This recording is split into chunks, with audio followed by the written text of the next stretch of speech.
नमस्कार दर्शकों, मैं रुचिका और स्वागत है आपका स्मार्ट सॉल्व पेपर और संडीवो मीडिया की खास पेशकश छात्र संवाद में। आज मैं फिर से मौजूद हूँ राजस्थान यूनिवर्सिटी में। आप देख सकते हैं यहाँ पर चुनावी सत्र छाया हुआ है और चुनावी सत्र में क्या बदलाव चाहते हैं जो उम्मीदवार खड़े हैं, आज हम उसी पे बात करेंगे। जुड़ेंगे बहुत सारे कैंडिडेट से, प्रत्याशियों से और जानेंगे कि क्या है उनका विजन इस बार के चुनावों से लेकर। क्यों बनना चाहते हैं वो अध्यक्ष, क्यों बनना चाहते हैं वो महासचिव। देखते रहिए हमारे साथ।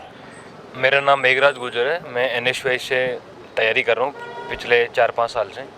राजस्थान यूनिवर्सिटी में मैं 2015 से रेगुलर हूँ यहाँ यूनिवर्सिटी में। यहाँ सबसे पहले छात्रों की समस्याएं जो अनियमितताएं हैं, जैसे आज एडम ब्लॉक में कोई भी काम के लिए छात्र आता है, वो छात्र बहुत ज़्यादा भटकता है। उसके लिए प्रयास करें कि पूरा एडम ब्लॉक कंप्यूटराइज हो। आज राजस्थान विश्वविद्यालय की ज्योग्राफी डिपार्टमेंट में वो कम से 70% लोगों के, पूरे कैंपस में 70% लोगों का रिजल्ट फेलियर है। तो कहीं ना कहीं सिस्टम में ये गड़बड़ी है।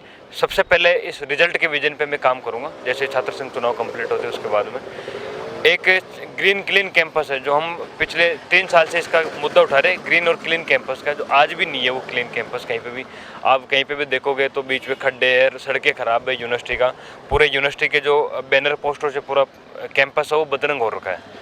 इन सारे तमाम मुद्दों पे मैं काम करूँगा NSY के। अभी तक आपको क्या कमियां लगती आ रही हैं राजस्थान यूनिवर्सिटी में कि छात्र नेता आते हैं, अध्यक्ष बनते हैं, लेकिन मुद्दे अभी भी वही हैं, कोई सुधार नहीं आया? देखिए, मुद्दे इसलिए बाकी है क्योंकि छात्र संघ अध्यक्ष बनने के बाद में वो कहीं ना कहीं अपने खुद के निजी कार्यों में व्यस्तता के कारण वो आम स्टूडेंट पे ध्यान नहीं दे पाता। मुद्दे राजस्थान यूनिवर्सिटी में मुद्दे वही है जो पिछले 20 साल से यूनिवर्सिटी में मुद्दे चले आ रहे हैं। वही मुद्दे आज भी है, वही मुद्दे पहले भी थे। उन्हीं मुद्दों पे राजस्थान यूनिवर्सिटी का आम छात्र कार्य कर रहा है, आम छात्र नेता काम कर रहे हैं। सबसे पहला जो मुद्दा आता है कि यूनिवर्सिटी में जो शिक्षा का माहौल है, वो आज यहाँ यूनिवर्सिटी में जो एडमिशन लेता है बच्चा, वो मेरिट होल्डर बच्चा आता है, वो अच्छे परसेंटेज वाला उसका एडमिशन होता है। या PG में जो एडमिशन होते हैं वो एंट्रेंस लग के अच्छे पढ़ा लिखा स्टूडेंट का एडमिशन होता है। वो एडमिशन, वो रिजल्ट फिर उसका फेलियर आता है। उस रिजल्ट में वो कहाँ गड़बड़ी है, कहाँ सिस्टम में निरंतर क्लासें नहीं लग पाती है नियमित कहीं ना कहीं। तो ये तमाम मुद्दे हैं जो यूनिवर्सिटी में काम करने के लिए मैं अब की बार इस पे आया हूँ। नमस्कार, मेरा नाम शुभम रेवाड़ है। मैं राजस्थान विश्वविद्यालय में छात्र प्रतिनिधि हूँ और एक छात्र प्रतिनिधि होने के तौर पे राजस्थान विश्वविद्यालय में आने वाले सभी छोटे भाई और बहनों के लिए हमेशा मदद के लिए तैयार मिलते हैं। जैसे कि अभी डिजिटाइजेशन का जो दौर चल रहा है, बच्चों को जहाँ प्रॉब्लम आ रही है एडमिशन से रिलेटेड, अभी एडमिशन की प्रक्रिया राजस्थान विश्वविद्यालय में चल रही है। उसके लिए एक ऐप का लॉन्च किया हुआ है हमारे थ्रू, जिस ऐप के थ्रू हम बच्चों तक कंप्लीट इन्फॉर्मेशन जो राजस्थान विश्वविद्यालय से है वो सारी इन्फॉर्मेशन घर बैठे बच्चों को मिल सकती है कि कब लिस्ट आ रही है, कौन सी लिस्ट आई है, किन किन बच्चों का लिस्ट में नाम है या नहीं है, क्या डॉक्यूमेंट्स बच्चों को चाहिए। मदद उसी वे में की जा रही है जिस वे में बच्चों को एक्सेप्ट कर रहे हैं कि हमारे लिए कोई छात्र प्रतिनिधि मदद की जाए। संघर्ष सब करते हैं, लेकिन मदद के तौर पे हम हमेशा छात्र छोटे भाई और बहनों के लिए हमेशा तैयार है और हमेशा खड़े मिलेंगे। धन्यवाद। देखिए, राजस्थान विश्वविद्यालय में मेरा नाम गोविंद मलिंडा है, छात्र प्रतिनिधि राजस्थान विश्वविद्यालय, और मैं 2017 से राजस्थान विश्वविद्यालय छात्र संघ चुनाव की तैयारी कर रहा हूँ। और मैं अभी MSc साइकोलॉजी 4th सेमेस्टर में हूँ और महाराजा से मैं पास आउट हूँ। देखिए मैम, हमारा सबसे पहला विज़न रहेगा यहाँ की जो मूलभूत सुविधाएँ हैं।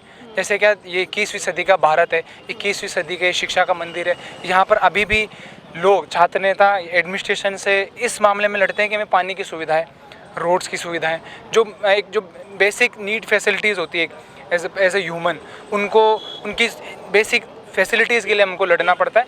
और हम ये ट्राई करें कि 21वीं सदी के भारत में एजुकेशन को लेकर बात हो, रिसर्च को लेकर बात हो, उनकी जो स्कॉलरशिप बाहर और भी देश के जो मुद्दे हैं उनको लेकर बातचीत हो। पर ये मुद्दों के लेकर बातचीत होती कम है। और यहाँ पर पानी की लड़ाई और भी बहुत सारी, स्कॉलरशिप की लड़ाई, फ़ीस की लड़ाई, हॉस्टल फ़ीस की लड़ाई, हॉस्टल के अनेक मुद्दे हैं, उन चीज़ों को लेकर यहाँ लड़ाई लड़ रहे हैं। तो हम ये चाहते हैं कि यहाँ पे एक अलग परिपाटी हो। हमारा विज़न ये है कि यहाँ पे एजुकेशन की बात हो, शिक्षा की बात हो, रिसर्च की बात हो, और जो ये छोटे छोटे मुद्दे हैं पानी और इनका कहीं ना कहीं ये मुद्दे हटें और जो रियल मुद्दे हैं देश के, उन चीज़ों पर बात हो। हमारा विज़न पूरा क्लियर है कि आने वाले चुनाव में हम लोगों के लिए जो शिक्षा को लेकर हम उनकी बात करेंगे। हमारा विज़न ये है कि हम किस तरीके से उनके काम आ सके। हमने पहले भी काम किया, चाहे कोई सा भी मुद्दा हम खड़े रहें, और आगे भी जो मुद्दा रहेगा हम उनके लिए खड़े रहेंगे। जी नमस्कार मैडम, मेरा नाम विष्णु कुमार मीणा। मैं राजस्थान विश्वविद्यालय में सोशलॉजी का स्टूडेंट हूँ, 4th सेमेस्टर का मैं छात्र हूँ। और हम चुनावों को लेके बहुत बड़े बड़े विजन मैं ABP का कार्य करता हूँ, ये भी मैं आपको बताना चाहता हूँ। और मैं चुनावों को लेकर बहुत बड़े विजन हम नहीं रखते हैं, लेकिन हम छात्रों के हित के लिए काम करना चाहते हैं, जो किसी भी प्रकार से छात्रों की मदद कर सकें।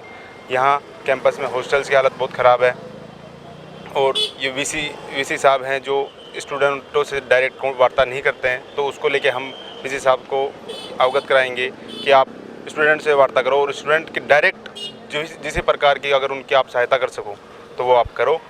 और भी बहुत सारी मुद्दे हैं राजस्थान विश्वविद्यालय में, जैसे लाइब्रेरी इन्होंने खोल दी, अशोक गहलोत साहब ने लाइब्रेरी का उद्घाटन किया है, लेकिन अभी तक वो सुचारू रूप से चालू नहीं है। उसको डिजिटलाइजेशन बताया है कि डिजिटल लाइब्रेरी है विश्वविद्यालय में, उसका भी कोई वो नहीं है कि वो डिजिटल, उसमें कोई ऐसा सिस्टम नहीं है कि डिजिटलाइजेशन वो है।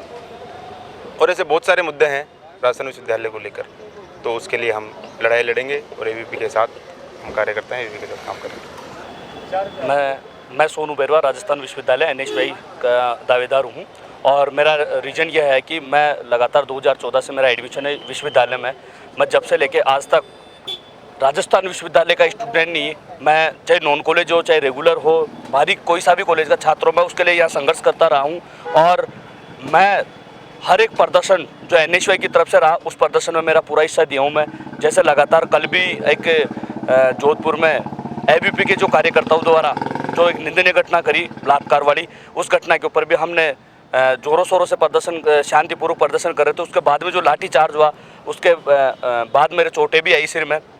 तो ऐसे में अनेक सभी मुद्दों को लेकर मैं राजस्थान विश्वविद्यालय में चुनाव लड़ रहा हूँ और जब तक मैं इस छात्र राजनीतिक में हूँ, स्टूडेंट और यहाँ राजस्थान विश्वविद्यालय कर्मचारियों के लिए लड़ाई लड़ता रहूँगा। अभी तक आपको क्या कमियां लगी है राजस्थान यूनिवर्सिटी में? क्या मुद्दे हैं जो उठते तो हैं लेकिन अभी तक उनका कोई सोल्यूशन नहीं हो पाया? राजस्थान विश्वविद्यालय में अनेकों मुद्दे हैं, जैसे लगातार NHY परिवार की ओर से PhD जो मामला है उसको लगातार NHY उठा रही है, लेकिन यहाँ का जो प्रशासन है इतना एक निकम्मा प्रशासन है कि उस चीज़ को ये इग्नोर करता जा रहा है और जब इनके रिश्तेदार हो या कोई और हो तब ये इस चीज़ को चालू कर देते हैं, अन्यथा ये PhD को बंद करके रखते हैं। साथ ही कर्मचारियों को देखो तो कर्मचारियों को इन्होंने बहुत गंदा माहौल बना रखा है कर्मचारियों का, कि कर्मचारियों को हर बार आश्वासन देते हैं। सिंडिकेट की मीटिंग हुई, उस मीटिंग में इन्होंने बोला कि आपको रेगुलर कर दिया जाएगा, अन्यथा उस 500 से ऊपर कर्मचारी, उनमें से 20 कर्मचारी को उन्होंने अभी तक रेगुलर किया है। तो अब आप क्या चाहते हैं कि इस पे आप किस तरह से काम करेंगे? मैं अगर राजस्थान विश्वविद्यालय के छात्र शक्ति मुझे इस राजस्थान विश्वविद्यालय में अगर मुझे चुनाव जिताकर भेजती है तो सबसे पहले मैं स्टूडेंट को वो मुद्दे उठाऊंगा जो स्टूडेंट की जो जायज़ मांग है उसको लेकर, और मैं दूसरी मांग जो राजस्थान विश्वविद्यालय कर्मचारी है उस कर्मचारी के लिए मैं लड़ाई लड़ूंगा इस विश्वविद्यालय में। तो ये थी आज की हमारी खास पेशकश। जुड़े हम बहुत सारे कैंडिडेट से और आप देख सकते हैं जोश से भरे हैं वो लोग और चाहते हैं कि राजस्थान यूनिवर्सिटी जितनी बड़ी यूनिवर्सिटी है उतना ही बड़ा उसका नाम भी वो करेंगे अगर इस बार वो सिलेक्शन में, अगर इस बार वो सेलेक्ट हो जाते हैं अध्यक्ष पद के लिए या महासचिव पद के लिए। तो कैसी लगी आपको हमारी ये इन्फॉर्मेशन और आपकी क्या है इस पर राय, और आगे आप कैसे मुद्दे चाहते हैं कि हम किन मुद्दों पर छात्रों से बात करें, उनकी राय जानें? आप हमें कमेंट बॉक्स में कमेंट करके बता सकते हैं। ऐसी ही वीडियोस के लिए देखते रहिए स्मार्ट सॉल्व पेपर और संडीवो मीडिया की खास पेशकश छात्र संवाद। नमस्कार। हर साल हजारों छात्र परीक्षा की तैयारी के लिए smart solve papers 1 week series पढ़ते हैं और उन्हें परीक्षा में बहुत अच्छे अंक मिलते हैं। कई छात्र विश्वविद्यालय से किताबें भी नहीं खरीदते हैं और केवल 1 सप्ताह की श्रृंखला के साथ अध्ययन करते हैं और वे बहुत आसानी से पूरे नॉलेज और इन्फॉर्मेशन के साथ परीक्षा पास कर सकते हैं। यदि आप राजस्थान के किसी भी विश्वविद्यालय में पढ़ रहे हैं और अपनी वार्षिक या फिर सेमेस्टर परीक्षा की तैयारी करना चाहते हैं तो smart solve papers 1 week series आपके लिए एक अच्छा विकल्प है। 1 सप्ताह की श्रृंखला से अध्ययन करना छात्रों के लिए कई तरह से सहायक होता है, क्योंकि परीक्षा में पूछे जाने वाले अधिकांश प्रश्न 1 सप्ताह की श्रृंखला में उपलब्ध होते हैं। राजस्थान के सभी विश्वविद्यालयों में BA, BSc, BCOM, MA, MSc, MCOM पाठ्यक्रमों के छात्र अपनी परीक्षा की तैयारी के लिए स्मार्ट 1 वीक सीरीज को डाउनलोड और उपयोग कर सकते हैं। BA, BSc और BCom जैसे सभी UG पाठ्यक्रमों के लिए स्मार्ट 1 वीक सीरीज जारी कर दी गई है। ये सभी सीरीज विश्वविद्यालयों द्वारा सत्र 2021 से 22 के लिए जारी पाठ्यक्रम के आधार पर तैयार की गई है। छात्र लेख में नीचे उपलब्ध प्रत्यक्ष लिंक से पहले दूसरे और अंतिम वर्ष के लिए 1 सप्ताह की श्रृंखला की PDF फाइल डाउनलोड कर सकते हैं। Smart solve papers 1 week series के साथ परीक्षा की तैयारी के टिप्स। पढ़ाई के समय का स्केड्यूल बनाएं, समय का सदुपयोग करें, हर पेपर के सिलेबस को समझें, रिवीजन के लिए नोट्स बनाएं, त्वरित तैयारी के लिए 1 सप्ताह की श्रृंखला का प्रयोग करें, पिछले वर्ष के प्रश्न पत्रों और मॉडल पेपर्स को हल करें। परीक्षा की तैयारी के लिए और अच्छे अंकों से पास होने के लिए smart solve papers 1 week series खरीदें और सभी को सलाह भी दें।